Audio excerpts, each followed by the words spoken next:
Hello दोस्तों, welcome to study with me channel. मैं निशांत आपको हिंदी साहित्य की प्रैक्टिस करा रहा हूँ। आज हमारी प्रैक्टिस सेट नंबर 5 है। इससे पहले हम 4 प्रैक्टिसेस आपको हल करा चुके हैं। हिंदी साहित्य के इतिहास से रिलेटेड और आदिकाल से रिलेटेड क्वेश्चंस हमारे चल रहे हैं। तो साहित्य का इतिहास खत्म हो चुका है और आदिकाल की तरफ हम अभी आगे बढ़ रहे हैं। आदिकाल से रिलेटेड हमने आपको काफी क्वेश्चंस करा चुके हैं। तो ये हमारा प्रैक्टिस सेट नंबर 5 है। आदिकाल से रिलेटेड प्रैक्टिस सेट नंबर कितना है हमारा? 5 है। तो जितने भी महत्वपूर्ण प्रश्नों की श्रृंखला है वो चल रही है आपके साथ। Practice set number 5। तो आप जो भी आपको इम्पोर्टेंट क्वेश्चंस लगे आप उसको नोट करते चलिएगा कि ये इम्पोर्टेंट है, और सेशन को शेयर भी करते रहिएगा। तो प्रैक्टिस सेट नंबर 5 पे हम अभी आपको क्वेश्चंस कराएंगे। तो जैसे कि हमारी 4 प्रैक्टिस सेट काफी अच्छे अच्छे हो चुके हैं, जिसमें हमने आदिकाल के अंतर्गत जितने भी रासो साहित्य से क्वेश्चंस बन सकते हैं, जितने भी सिद्ध साहित्य, नाथ साहित्य, रासो साहित्य, जितने भी साहित्य से क्वेश्चन बन सकते थे हमने बनाए हैं और आगे भी आपको और कराएंगे। आदिकाल के अंतर्गत कितने फुटकल रचनाएं हैं, रामचंद्र शुक्ल ने आदिकाल को कितने भागों में विभाजित किया है, तो इन सब से रिलेटेड क्वेश्चंस हमने इन प्रैक्टिस सेट में रखे हुए हैं। तो आज का हमारा पहला क्वेश्चन है आपके स्क्रीन पे। तो आपकी स्क्रीन पे पहला क्वेश्चन है कि निम्न में से अमीर खुसरो की रचना कौन सी नहीं है? निम्न में से अमीर खुसरो की कौन सी रचना नहीं है? ऑप्शंस आपके सामने हैं। पहला, पहेलियां तथा मुकुरियां। दूसरा, पुरुष परीक्षा। तीसरा, दो सूखने। और चौथा, खालिक भरी। तो निम्न में से कौन सी अमीर खुसरो की रचना नहीं है? जल्दी जल्दी आंसर कीजिएगा आप लोग। तो निम्न में से अमीर खुसरो आदिकाल के फुटकल कवियों में गिने जाते हैं। जैसे कि पिछले लेक्चर में मैंने आपको बताया था, इनका जन्म काल 1253 ईस्वी है और मृत्यु 1325 ईस्वी में। इनका जन्म स्थान है उत्तर प्रदेश के एटा जिले के पटियाली नामक कस्बे में हुआ था। अमीर खुसरो के शिष्य का नाम आपको कल मैंने बताया था कि निजामुद्दीन औलिया के ये शिष्य थे। ये मतलब अमीर खुसरो के गुरु का नाम निजामुद्दीन औलिया, निजामुद्दीन, अमीर खुसरो के गुरु का नाम निजामुद्दीन औलिया था।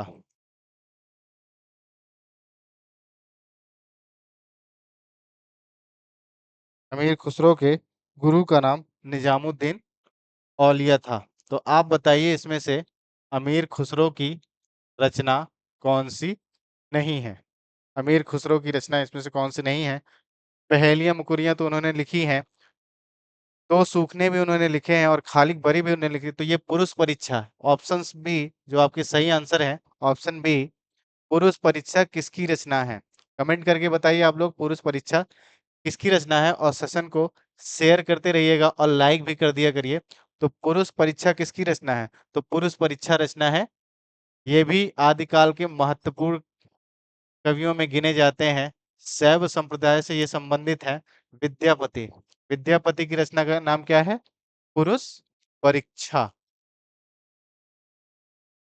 पुरुष परीक्षा।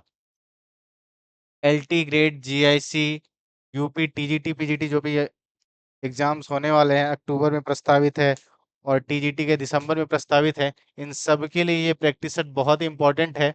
आपके आगे बहुत सारे एग्जाम्स होने वाले टीचिंग से रिलेटेड, तो आप लोग अपनी तैयारी को जारी रखिएगा, बिल्कुल भी आलस ना करिएगा। थ्योरी के साथ साथ प्रैक्टिस, पीवाईक्यू सब आपको कराया जाएगा इस स्टडी विद मी चैनल पे हमारे द्वारा। तो 82वें का आंसर होगा बी, बी। आगे 83 क्वेश्चन की तरफ चलते हैं। निम्न में से कौन निर्गुण निम्न में से कौन निर्गुण भक्ति धारा का नहीं है? निम्न में से कौन निर्गुण भक्ति धारा का नहीं है? धाराएं दो प्रकार की होती है आदिकाल में। धारा कितने प्रकार की हैं? तो दो प्रकार की होती हैं। तो पहला रैदास है ए, निर्गुण भक्ति धारा का इनमें से कौन सा कवि नहीं है? पहला रैदास, दूसरा नानक, तीसरा कबीर और चौथा विद्यापति। तो ऑप्शन आप लोग के सामने है, जल्दी जल्दी आंसर दीजिएगा कि निम्न में से कौन निर्गुण भक्ति धारा का कवि नहीं है। पहला रैदास, दूसरा नानक, तीसरा कबीर और चौथा विद्यापति। तो बताइए। तो ये जो शुरू के तीन कवि हैं, रैदास, नानक, कबीर, ये किस काल से संबंधित हैं? शुरू के ये तीन कवि किस काल से संबंधित हैं? तो ये भक्ति काल से संबंधित है। किस काल से संबंधित है? भक्ति काल से संबंधित है। भक्ति काल से संबंधित है। भक्ति काल से रैदास, नानक और कबीर ये भक्ति काल से संबंधित है और निर्गुण धारा से संबंधित है।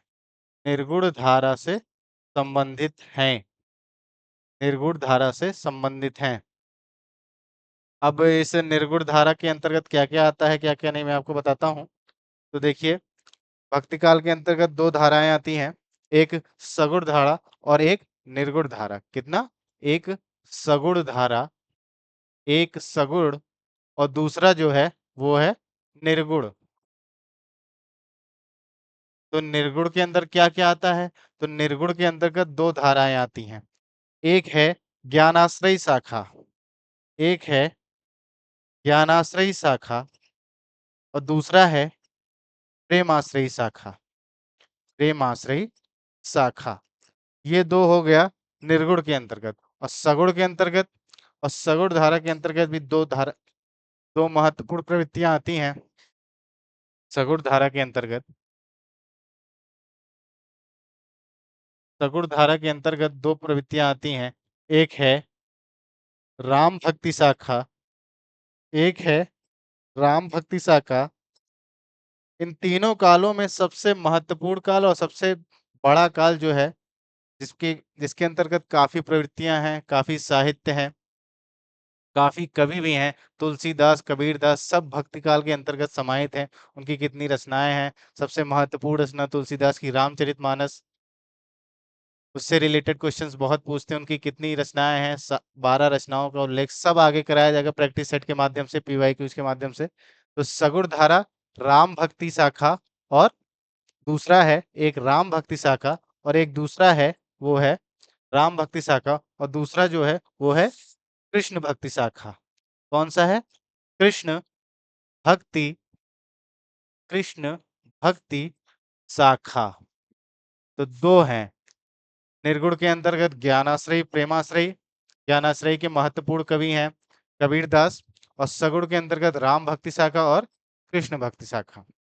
तो भक्ति काल के अंतर्गत ये दो धाराएं आती हैं। आप इसको लिख लीजिएगा, याद कर लीजिएगा। पूछ भी सकता है कि कौन सी धारा है, क्वेश्चंस में ऐसे पूछ सकते हैं कि निर्गुण धारा के अंतर्गत कौन सी धाराएं आती हैं और कौन सी नहीं आती हैं, सगुण के अंतर्गत कौन सी आती हैं, कौन सी नहीं आती हैं। तो ऐसे क्वेश्चंस जरूर एग्जाम्स में पुट होते हैं। तो इनमें में से कौन से कवि नहीं है? ऊपर के तीन तो हैं, तो चौथा ऑप्शन जो है वो भक्त विद्यापति है। विद्यापति चौथा ऑप्शन। अभी मैंने आपको बताया था विद्यापति किस काल से संबंधित है। तो विद्यापति आदि काल से संबंधित कवि हैं। विद्यापति आदि काल से संबंधित कवि हैं। विद्यापति जो आदि काल से संबंधित कवि हैं। तो ऑप्शन इसके सही होंगे, ऑप्शन इसके सही होंगे डी, 83वें का डी, डी सही होगा। आगे चलते हैं 84 क्वेश्चन की तरफ। ढोला मारूरा दुहा में ढोला के पिता का क्या नाम था? 84 क्वेश्चन आपकी स्क्रीन पे है कि ढोला मारूरा दुहा में ढोला के पिता का नाम क्या था? ढोला मारूरा दुहा में ढोला के पिता का नाम क्या था? तो ऑप्शन है आपके सामने, राजा जसवंत सिंह, बी राजा नल, सी राजा जय सिंह, और डी राजा हरराज सिंह। तो ढोला मारूरा दुहा में ढोला के पिता का नाम क्या था? पहले आप लोग कमेंट करके बताइएगा कि ढोला मारूरा दुहा के रचयिता कौन है, इसके लेखक कौन है। ये भी एक इम्पोर्टेंट टॉपिक बिंदु है कि ढोला मारूरा दुहा के रचयिता कौन है। इसमें किस बारे में, मतलब इस रचना में किसके बारे में बताया गया है, किसकी प्रेम कथा के बारे में बताया गया है। देखिए, निर्गुण धारा के अंतर्गत जो प्रेमाश्रयी शाखा है, इसके अंतर्गत आपको जितनी भी, इसका नाम ही प्रेमाश्रयी शाखा है, तो जितनी भी रचनाएं मिलेगी सब प्रेम आधारित रचनाएं मिलेंगी। इन राजकुमार राजकुमारी की जितने भी संबंधित रचनाएं, उनसे प्रेम कथाएं हैं। जितने भी कवि हैं प्रेमाश्रयी शाखा के अंतर्गत, उनका विछोह है, मिलन है, ऐसे ही रचनाएं मिलेंगी। तो ढोला मारूरा दुहा के रचयिता कौन है? तो ढोला मारूरा दुहा के रचयिता कौन है? तो कल्लोल नामक कवि हैं। कल्लोल। कल्लोल नामक कवि ने ढोला मारूरा दुहा की रचना की है। कल्लोल नामक कवि ने ढोला मारूरा दुहा की रचना की है। और ढोला मारूरा दुहा के पिता का नाम क्या है? तो ढोला मारूरा दुहा के पिता का नाम पी राजा नल। कौन सा ऑप्शन सही होगा? राजा नल। ढोला मारूरा दुहा में ढोला के पिता का नाम क्या है? तो राजा नल है। इसके अंतर्गत किसकी किसके बारे में बताया गया है? तो राजकुमार, राजकुमार भोला, राजकुमार भोला, राजकुमारी मारू, राजकुमार ढोला, राजकुमारी मारू, राजकुमारी मारू, और एक राजकुमारी और थी, मारवाड़ी। राजकुमारी मारवाड़ी।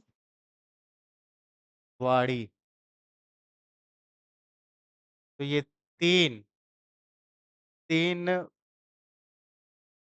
तीनों के संबंधित ये प्रेम संबंधी ग्रंथ है।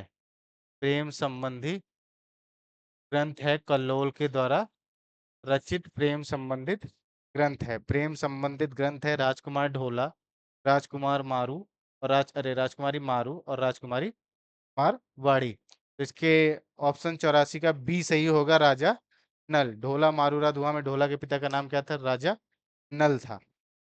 अब आगे 85 की तरफ चलते हैं। एक कथन से रिलेटेड क्वेश्चन है, आपके स्क्रीन पे है। कथन के क्वेश्चन तो आपको जितनी बार रिवीजन हो सके उतनी बार रिवीजन करिएगा, क्योंकि कथन में ही मैं आपको रोज बताता हूँ हर लेक्चर में कि कथन में ही स्टूडेंट छात्र जो फंसते हैं। ऐसे कथन जरूर एग्जाम्स में पूछते हैं। ऐसा कोई एग्जाम नहीं होगा जो कथन से रिलेटेड क्वेश्चन ना पूछा हो। तो कथन आपको जरूर से जरूर रिवीजन, खासकर पीवाई क्यूज के जो कथन होते हैं आप उतना ही रिवीजन कर लीजिए, वो आपके लिए उतना बहुत है। तो पीवाई क्यूज के जितने भी मैं आपको कथन कराऊंगा वो आप लिखिएगा, नोट करिएगा, याद करते रहिएगा। काफी इंपॉर्टेंट मैंने कथन लिए हैं रामचंद्र शुक्ल की बुक से, बच्चन सिंह की बुक से और नगेंद्र जी के बुक से। तो कथन से रिलेटेड क्वेश्चंस काफी पूछे जाते हैं। तो आपके स्क्रीन पे है कि गोरखनाथ का समय, गोरखनाथ का समय 11वीं सदी है, यह मान्यता किस विद्वान की है? ऑप्शन है आपके सामने। राहुल सांकृत्यायन, बी हजारी प्रसाद द्विवेदी, सी रामचंद्र शुक्ल और डी पीताम्बर भट्ट भरद्वाज। तो गोरखनाथ का समय 11वीं सदी है, ये लेखक आप लोग बताइए। गोरखनाथ का समय 11वीं सदी है, यह मान्यता किस विद्वान की है? यह मान्यता किस विद्वान की है? आप ऑप्शन से राहुल सांकृत्यायन, हजारी प्रसाद द्विवेदी, रामचंद्र शुक्ल और पीताम्बर भट्ट भरद्वाज में सबसे प्रखर आलोचक आपको मैंने रोज बताता हूँ सबसे प्रखर आलोचक कौन है। तो सबसे प्रखर आलोचक इसके हैं रामचंद्र शुक्ल। कौन है? तो रामचंद्र शुक्ल हैं। रामचंद्र शुक्ल हैं।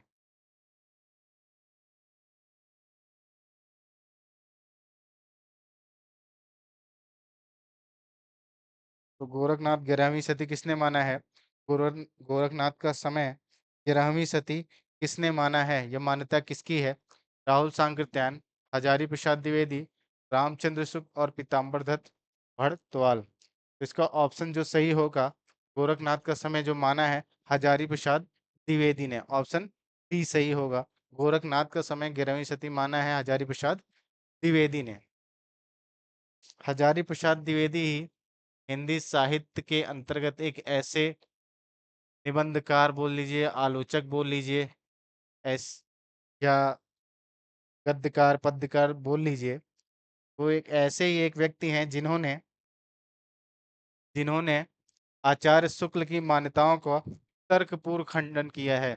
जैसे ही आचार्य शुक्ल ने वीरगाथा काल नाम, जिन 12 रचनाओं के आधार पर आदिकाल को वीरगाथा काल नाम दिया था, उसको उन्होंने गलत ठहराया है कि पृथ्वीराज रासो के बारे में भी बताया, बीसल देव रासो के बारे में, जितने भी रासों से रिलेटेड रचनाएं सबके बारे में उन्होंने बताया है कि इस आधार पर इसको हम वीर गाथा काल कहना हमको समाचिन प्रयुक्त नहीं होता है। तो 85 का होगा बी। 86 की तरफ चलते हैं हम। पिंगल मिश्रित भाषा की रचना इनमें से कौन सी है? पिंगल मिश्रित, मैंने आपको पिछले लेक्चर में बताया, जितने भी लेक्चर सब में बताया कि दो भाषा शैलियां आती हैं आदिकाल के अंतर्गत, डिंगल और पिंगल। डिंगल अर्थात डिंगल अर्थात डिंगल अर्थात वीर रस की रचनाएं, डिंगल अर्थात वीर रस की रचनाएं, और पिंगल में श्रृंगारिक रचनाएं आती हैं, श्रृंगार से परिपूर्ण रचनाएं आती हैं। तो अब बताइए पिंगल मिश्रित भाषा की रचना कौन सी है? आदिकाल में ज्यादा से ज्यादा दो रसों का ज्यादा समावेश हुआ है। आदिकाल में दो रसों को हर रचनाओं में का समावेश हुआ है। एक श्रृंगार रस और दूसरा कौन सा है? तो वो है वीर रस। एक श्रृंगार रस और दूसरा है वीर रस। एक श्रृंगार रस, दूसरा है वीर रस। तो इन दो रचनाओं को प्रयोग हुआ है आदि काल में। तो आपके ऑप्शंस हैं सामने, तो आप जल्दी जल्दी आंसर दीजिएगा कि पिंगल मिश्रित भाषा की रचना कौन सी है? तो ऑप्शंस आपका होगा बी, पृथ्वीराज रासो। पृथ्वीराज रासो में दोनों रसों का प्रयोग हुआ है, इसलिए हम इसे कह सकते हैं कि इस रचना में दोनों दोनों भाषाओं शैली का प्रयोग हुआ है, एक डिंगल का भी और पिंगल का भी, दोनों का भी प्रयोग हुआ है पृथ्वीराज रासो में, डिंगल का और पिंगल का, दोनों का। तो ऑप्शन आपका बी सही होगा, पृथ्वीराज रासो। पृथ्वीराज रासो के लेखक का नाम, इसके रचयिता का नाम चंद्र बरदाई था। ऐसी मान्यता है, ऐसा माना जाता है कि चंद्र बरदाई और पृथ्वीराज का जन्म भी एक दिन हुआ था और मृत्यु भी एक ही दिन हुई थी। तो ऐसा क्वेश्चन पूछ सकता है कि ऐसा कौन सा लेखक है जिसके द्वारा रचित रचना या जिसका जो आश्रयदाता था उसका जन्म भी एक दिन हुआ और मृत्यु भी एक दिन हुई? तो आपको याद रखना है पृथ्वीराज और चंद्र बरदाई का। तो आपके 86 क्वेश्चंस कंप्लीट हो जाएंगे। 87 की तरफ चलते हैं। 87 आपके सामने है कि नाथपंथ सिद्धों की परंपरा से ही छटकर निकला। नाथपंथ सिद्धों की परंपरा से ही छटकर निकला। ऑप्शंस आपके हैं ए रामकुमार वर्मा, ऑप्शंस आपके सामने है A Ramkumar Verma, B Shiv Singh Sengar, B Shiv Singh Sengar, B Shiv Singh Sengar. पिछला क्वेश्चन जो था गोरखनाथ का समय 11वीं सदी है, इसका आंसर 85वें का डी होगा, पीताम्बर दत्त भरतवाल ने माना है। हजारी प्रसाद द्विवेदी ने 10वीं सदी माना है, 11वीं सदी माना है पीताम्बर दत्त भरतवाल ने। तो 85 का डी आंसर सही होगा। अब 86 87 की तरफ। नाथपंथ सिद्धों की परंपरा से ही छटकर निकला, नाथपंथ सिद्धों की परंपरा से ही छटकर निकला, इस कथन के लेखक कौन है? तो ए रामकुमार वर्मा, बी शिव सिंह सेंगर, सी राहुल सांकृत्यायन और डी आचार्य रामचंद्र शुक्ल। इसका आंसर जल्दी जल्दी दीजिएगा आप लोग।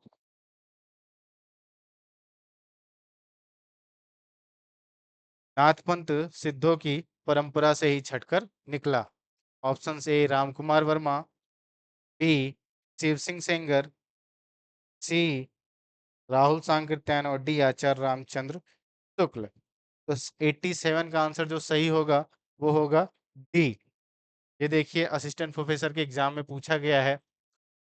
तो जितने भी मैं आपको क्वेश्चन करा रहा हूँ सब PYQs हैं, और मुझे जो इम्पोर्टेंट क्वेश्चन लगे हैं उन क्वेश्चंस को भी इन प्रैक्टिस सेट में मैंने पुट किए हैं।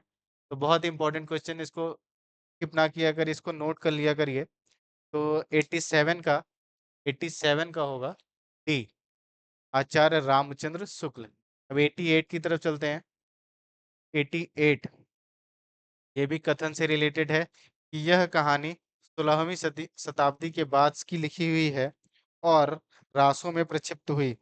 यह कहानी 16वीं सदी के बाद की लिखी हुई है और रासों में प्रक्षिप्त हुई। पद्मावती समय के विषय में यह कथन किसका है? तो पद्मावती समय के बारे में यह कथन है कि यह कहानी 16वीं शताब्दी के बाद प्रक्षिप्त हुई, के बाद लिखी हुई और रासों में प्रक्षिप्त हुई। ऑप्शंस आपके सामने हैं। रामचंद्र शुक्ल, बी हजारी प्रसाद द्विवेदी, सी राहुल सांकृत्यायन और डी गणपति चंद्र गुप्त। तो जल्दी जल्दी कमेंट करके आंसर दीजिएगा। ये आपका आदिकाल का महत्वपूर्ण प्रैक्टिस सेट चल रहा है, महत्वपूर्ण प्रश्नों का संग्रह है, सब एग्जाम वाले क्वेश्चन हैं। इस सीरीज आपकी जब जब तक एग्जाम्स नहीं हो जाएंगे तब तक ये चलता रहेगा, तो आप लोग लगातार बने रहिएगा। रोज दोपहर 2 बजे आपकी हिंदी साहित्य की प्रैक्टिस सेट आपके एग्जाम्स तक चलते ही रहेंगे। ये प्रैक्टिस सेट बहुत लंबा है और समय भी आपके पास बहुत कम है, जितना हो सके उतना पढ़ते रहिएगा, अपने सब्जेक्ट को भी और जीएस को भी। तो आंसर दीजिएगा जल्दी जल्दी। यह कहानी 16वीं शताब्दी के बाद लिखी हुई और रासों में प्रक्षिप्त हुई। तो 88 का जो सही होगा वो होगा बी।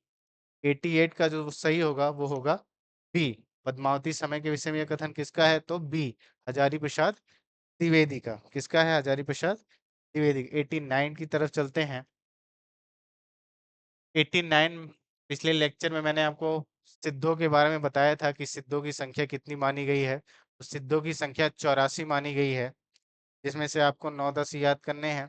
वो 9-10 में से क्वेश्चन बनते हैं, तो पूरे याद करने जरूरी नहीं है।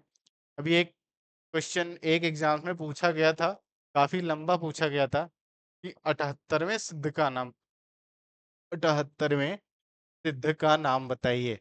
अब ये लोग कैसे आंसर देंगे? 78वें सिद्ध, 84 सिद्ध हैं और ऐसे ऐसे नाम है कि याद करना मुश्किल है। तो 78वें सिद्ध का नाम तो बहुत लोगों ने सही भी किया, गलत भी किया, जो भी किया, लेकिन 78वें सिद्ध का नाम होगा कुतलिपा। कुतलिपा। सिद्धों से रिलेटेड जितने भी नाम हैं सबके लास्ट में पा लगा हुआ है। लुइपा, सरहपा, कड़हपा, डोम्बियप्पा, सब पा लगा हुआ है। तो 89 का बताइए कि तिब्बत के 84 सिद्धों की परंपरा में कौन से सिद्ध से आरंभ हुई, मतलब किसको सबसे ऊंचा स्थान प्राप्त है? तिब्बत के 84 सिद्धों में सबसे ऊंचा स्थान किसे प्राप्त है? तिब्बत के 84 सिद्धों में सबसे ऊंचा स्थान किसे प्राप्त है? ऑप्शंस आपके सामने हैं। ए नारूपा, बी सबरिपा, सी सरहपा और डी लुइपा। तो तिब्बत के ये 84 सिद्ध सिद्ध साहित्य के अंतर्गत आते हैं। तो सबसे ऊंचा स्थान किसे प्राप्त है? सबसे पहला नाम इनमें किसका आता है? सरहपा, नारूपा, सबरपा और लुइपा। तो 89 का जल्दी जल्दी आंसर दीजिएगा आप लोग। डी ट्रिपल एस बी में पूछा गया क्वेश्चन है। तो तिब्बत के 84 सिद्धों की परंपरा में कौन से सिद्ध के आरंभ में, मतलब सबसे ऊंचा स्थान किसका माना जाता है? तो 89 का आंसर होगा डी। 89 का आंसर क्या होगा? डी होगा, लुइपा। 89 का आंसर क्या होगा? डी होगा, लुइपा। लुइपा का स्थान सिद्धों में सबसे ऊंचा माना जाता है। लुइपा का स्थान सिद्धों में सबसे ऊंचा माना जाता है। 89 का डी होगा। तो आगे हम 90 क्वेश्चन की तरफ चलते हैं। निम्न में से कौन आदिकाल के अंतिम चरण के सुप्रसिद्ध कवि हैं? निम्न में से कौन आदिकाल के अंतिम चरण के सुप्रसिद्ध कवि हैं? तो ऑप्शन है आपके अमीर खुसरो, स्वयंभू, पुष्पदंत और अब्दुल रहमान। ये चारों कवि आदिकाल से रिलेटेड हैं। अगर आदिकाल के बारे में आपने थ्योरी में पढ़ा होगा, ये चारों कवि आदिकाल से रिलेटेड हैं। अमीर खुसरो, स्वयंभू, पुष्पदंत और अब्दुल रहमान। अब्दुल रहमान की एक बहुत फेमस रचना है संदेश रासक, इसके बारे में मैंने आपको बताया था। ये किसी मुसलमान द्वारा धर्मेतर भाषा में लिखा गया पहला ग्रंथ माना जाता है, जिसमें विक्रमपुर की वियोगिनी की विरह कथा का वर्णन किया गया है। तो ऑप्शंस आपके सामने हैं। अंतिम चरण के सुप्रसिद्ध कवि, अर्थात इसमें पूछा गया है कि आदिकाल के फुटकल कवियों में सर्वप्रथम सर्वप्रसिद्ध कवि कौन हुए हैं? तो मैंने आपको बताया कि फुटकल कवियों में विद्यापति हुए, उसके बाद अमीर खुसरो हुए। तो इसमें ऑप्शंस में दिया है ए अमीर खुसरो, तो ऑप्शन ए सही होगा। तो आदिकाल के अंतिम चरण के सुप्रसिद्ध कवि कौन हुए? अमीर खुसरो। उत्तर प्रदेश के एटा जिले के पटियाली कस्बे में इनका जन्म हुआ था। इनकी रचनाएं पहेलियां, मुखरियां, दो सूखने, गजल आदि। इन्होंने अपने आप को इन्होंने हिंदवी नाम से विभूषित किया है। और ईश्वर प्रसाद ने अमीर खुसरो को कवियों का राजकुमार कहा है। अमीर खुसरो को कवियों का राजकुमार कहा है। और अमीर खुसरो को तूतिए हिंद की उपाधि दी जाती है। अमीर खुसरो को तूतिए हिंद की उपाधि दी जाती है। अब 91 क्वेश्चन की तरफ चलते हैं कि हिंदी साहित्य का प्रथम महाकाव्य कौन सा है? हिंदी साहित्य का प्रथम महाकाव्य कौन सा है? ये तो बहुत इजी क्वेश्चन आपके लिए। हिंदी साहित्य का प्रथम महाकाव्य, अगर पूछा जाता कि हिंदी साहित्य की प्रथम रचना कौन सी है, प्रथम रचना कौन सी में होती है, तो वो होता श्रावकाचार। हिंदी साहित्य की प्रथम रचना कौन सी होती है? तो श्रावकाचार, देवसेन कृत श्रावकाचार। और इसकी एक पंक्ति है जो आप याद कर लीजिएगा कि जो सिड़ सासड़ भाषयूं, जो सिड़ सासड़ भाष्यों। इतनी पंक्ति याद कर लीजिए, ये श्रावकाचार की महत्वपूर्ण पंक्ति है, जो सिड़ सासड़ भाष्यों। तो देवसेन कृत श्रावकाचार हिंदी की प्रथम रचना मानी जाती है। तो 91 क्वेश्चन है कि हिंदी साहित्य का प्रथम महाकाव्य, महाकाव्य किसे माना जाता है? तो चंद्र बरदाई कृत पृथ्वीराज रासो को हिंदी साहित्य का प्रथम महाकाव्य माना जाता है। तो 91 का बी, पृथ्वीराज रासो हिंदी का प्रथम महाकाव्य 91 का बी। 92 की तरफ चलते हैं। सुमेलित कीजिए। सुमेलित के क्वेश्चन तो आपको पता ही है, नेट लेवल के क्वेश्चन होते हैं। लेकिन अब तो आयोग भी पूछने लगा है कि प्रकाशन वर्ष कितना है, तो क्रम से लगाइए, सुमेलित कीजिए, कौन सी रचना किसकी है, कौन सा संप्रदाय किसका है। ये सब चीजें अब आयोग भी पूछने लगा है। तो किसी क्वेश्चन को आपको हल्के में नहीं लेना है कि ये तो बहुत, ये सब आएंगे ही नहीं ऐसे एग्जाम्स में। तो आपको हर क्वेश्चन पढ़ना है, हर क्वेश्चन रिवीजन करना है। तो ए है गोरखनाथ और उनका युग, बी नाथ संप्रदाय, सी हिंदी काव्य में निर्गुण संप्रदाय, डी सिद्ध साहित्य। ऑप्शंस आपके सामने हैं। तो गोरखनाथ और उनका युग किसकी रचना है? नाथ संप्रदाय किसकी रचना है? हिंदी काव्य में निर्गुण संप्रदाय किसकी रचना है? और सिद्ध साहित्य किसकी रचना है? तो जल्दी जल्दी आंसर दीजिएगा आप लोग। और इस सेशन को शेयर करते रहिएगा, लाइक करते रहिएगा, और चैनल को सब्सक्राइब भी कर लिया करिए। और हमारा टेलीग्राम चैनल भी है, उसको भी ज्वाइन कर लिया करिए। चैनल को सब्सक्राइब करने से आपको जो भी नोटिफिकेशन होगा सबसे पहले मिलेगा कि कब कौन सी वीडियोस आने वाली हैं। तो गोरखनाथ और उनका युग, इसके रचनाकार कौन है, इसके लेखक कौन है? तो गोरखनाथ और उनके युग के रचनाकार कौन है? तो रांगेय राघव हैं। कौन है? रांगेय राघव। गोरखनाथ और उनका युग का। नाथ संप्रदाय के रचनाकार कौन है? नाथ संप्रदाय के रचनाकार कौन है? तो वो है हजारी प्रसाद द्विवेदी, एचपीडी। छात्रों के बीच इनका नाम फेमस है, एचपीडी, हजारी प्रसाद द्विवेदी। और सी हिंदी काव्य में निर्गुण संप्रदाय के लेखक कौन है? तो वो है पीताम्बर दत्त भरद्वाज। पीताम्बर, ये एक शोध ग्रंथ है। ये जो हिंदी काव्य में निर्गुण संप्रदाय है, अगर पूछा जाएगा कि हिंदी का पहला शोध ग्रंथ किसे कहा जाता है, तो हिंदी काव्य में निर्गुण संप्रदाय, जिसके लेखक हैं पीताम्बर दत्त भरद्वाज। पीताम्बर दत्त भरद्वाज। हिंदी काव्य का, हिंदी साहित्य का प्रथम शोध ग्रंथ कौन सा है? तो हिंदी काव्य में निर्गुण संप्रदाय। लास्ट है सिद्ध साहित्य। इसके लेखक कौन है? तो इसके लेखक हैं धर्मवीर भारती। इसके लेखक हैं धर्मवीर भारती। धर्मवीर भारती की अभी आगे आधुनिक काल में धर्मवीर भारती की रचनाएं भरी पड़ी हैं, तो उसके धर्मवीर भारती के बारे में आगे हम पढ़ेंगे। की एक रचना आदिकाल के अंतर्गत भी आ गई है सिद्ध साहित्य नाम से, तो धर्मवीर भारती। तो ऑप्शन कौन सा सही होगा? गोरखनाथ और उनका युग, रांगे रागो 2, और नाथ संप्रदाय हजारी प्रसाद द्विवेदी 2 4, तो और हिंदी का 2 4 हिंदी का में निर्गुण संप्रदाय 2 4 1, और सिद्ध साहित्य 3, तो 2 4 1 3। गोरखनाथ उनका युग, रांगे राघव, नाथ संप्रदाय हजारी प्रसाद द्विवेदी, हिंदी काव्य में निर्गुण संप्रदाय पीताम्बर दत्त भारद्वाज, सिद्ध साहित्य धर्म।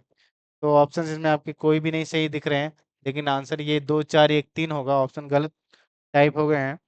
तो 2 4 और 1 और 3, तो 92 का ये होगा। नोट कर लीजिएगा कि कौन सी रचना किसकी है। तो 92 हो चुके हैं आज के क्वेश्चन। 93 की तरफ चलते हैं। भरत मुनि, भरत मुनि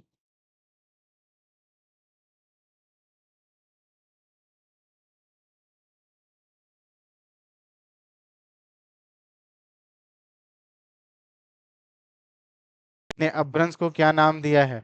भरत मुनि ने भरत मुनि ने अपभ्रंश को क्या नाम दिया है? ऑप्शंस आपके सामने हैं। लोक भाषा, बी जनभाषा, सी देश भाषा, और डी अशुद्ध भाषा। भरत मुनि भारतीय काव्य शास्त्र के महत्वपूर्ण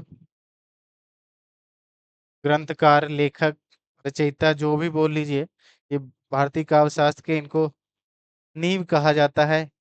इनकी एक रचना है नाट्य शास्त्र, जो सबसे प्रसिद्ध रचना है भारतीय काव्य शास्त्र के अंतर्गत। हमारे सिलेबस में दो काव्य शास्त्र हैं, एक भारतीय काव्य शास्त्र और एक पाश्चात्य काव्य शास्त्र। तो पाश्चात्य काव्य शास्त्र के अंतर्गत आगे मैं आपको पढ़ाऊंगा। विदेशी वैज्ञानिक हैं अरस्तु, क्रोचे, रिचर्ड्स, कॉलरिज, ये सब हैं। और भारतीय काव्य शास्त्र के अंतर्गत भरत मुनि, शंकुक, अभिनव गुप्त, भट्ट नायक, भट्ट लोलट, वामन, ये सब हैं। तो 93 का भरत मुनि ने अपभ्रंश को क्या नाम दिया है? लोक भाषा, जनभाषा, देश भाषा, अशुद्ध भाषा। तो ऑप्शन आपके सामने है, जल्दी जल्दी आंसर कीजिएगा। भरत मुनि ने अपभ्रंश को क्या नाम दिया है? भरत मुनि ने अपभ्रंश को क्या नाम दिया है? तो जल्दी आंसर कीजिएगा। भारतीय काव्य शास्त्र के नींव कहे जाते हैं भरत मुनि। नाट्य शास्त्र इनकी महत्वपूर्ण रचना है। भारतीय काव्य शास्त्र के अंतर्गत हम पढ़ेंगे भरत मुनि के बारे में। तो भरत मुनि ने अपभ्रंश को क्या नाम दिया है? तो भरत मुनि ने अपभ्रंश को तेज भाषा, सी। 93 का सी, भरत मुनि ने अपभ्रंश को क्या नाम दिया है? तो सी, तेज भाषा नाम दिया है। 94 की तरफ चलते हैं, और ये हमारा आज का लास्ट क्वेश्चन होगा। ये देखिए नेट लेवल का क्वेश्चन आ चुका है, और ये पूछा भी गया है पीवाईक्यूज के लिए। यूजीसी नेट में पूछा गया है कि जन्म काल की दृष्टि से निम्नलिखित कवियों का सही क्रम कौन सा होगा? जन्म काल की दृष्टि से निम्नलिखित कवियों का सही क्रम कौन सा होगा? ए जगनिक, खुसरो, श्रीधर और चंद्र बरदाई। बी खुसरो। जब तक आपको कवियों के जन्मकाल नहीं याद होंगे, आप ऐसे क्वेश्चंस नहीं सॉल्व कर सकते हैं। तो आपको जन्मकाल रिवीजन करने ही करने हैं, उसको याद करने ही करने हैं। उसी के आधार पर आप ऐसे क्वेश्चंस को सॉल्व कर सकते हैं। नहीं तो आप कुछ भी एग्जाम्स में मार के चले आएंगे तो आपका गलत हो जाएगा। तो जन्मकाल याद करना ही है। अब जन्मकाल जैसे मैं बता दूं, तो इसमें से चंद्र बरदाई का जन्मकाल कितना है? तो 1168 ईस्वी। चंद्र बरदाई का 1168 है। चंद्र बरदाई चंद्र बरदाई का 1168 है। चंद्र बरदाई का 1168 है। जगनिक का जगनिक का 1173 है। जगनिक का 1173 है। और खुसरो का, अमीर खुसरो का 1253 है। 1253 है। और लास्ट है श्रीधर। तो श्रीधर का जन्म काल है 14वीं सदी। 14वीं सदी अर्थात 1400 के आसपास। तो पहले पे चंद्रबरदाई, दूसरा जगनिक 1173, खुसरो 1253 और श्रीधर 14वीं सदी। तो ऑप्शंस आपके सही होंगे। कौन से हैं? तो सी है, पहला चंद्रबरदाई, दूसरा जगनिक, तीसरा खुसरो और चौथा श्रीधर। तो ऑप्शन सी 94 का सी सही होगा, 94 का सी सही होगा। तो आज के हमारे प्रैक्टिस सेट नंबर 5 के क्वेश्चंस आज के हमारे कंप्लीट होते हैं। अब हम अगला प्रैक्टिस सेट प्रैक्टिस नंबर 6 कल आपके सामने लेके हाजिर होंगे। तो जितने भी क्वेश्चंस आई होप आपको पसंद आए होंगे और अच्छे भी लगे होंगे। ऐसे भी नहीं है कि बहुत इजी क्वेश्चंस हैं, आराम से सॉल्व हो जा रहे हैं, सब अच्छे अच्छे क्वेश्चंस हैं, पिछले एग्जाम्स में पूछे भी गए हैं और प्रैक्टिस के लिए भी मैंने सोच के रखे हैं। तो आज का प्रैक्टिस सेट 5 यहीं समाप्त होता है और आप अपनी तैयारी ऐसे ही रखिएगा। धन्यवाद और कल मिलते हैं इसी प्रैक्टिस सेट के साथ। अभी आदिकाल चलेगा, जितने भी क्वेश्चन है एक क्वेश्चन भी हमें छोड़ने नहीं है। तो आज के लिए धन्यवाद और अपनी प्रैक्टिस सेट आप ऐसे ही जारी रखिएगा।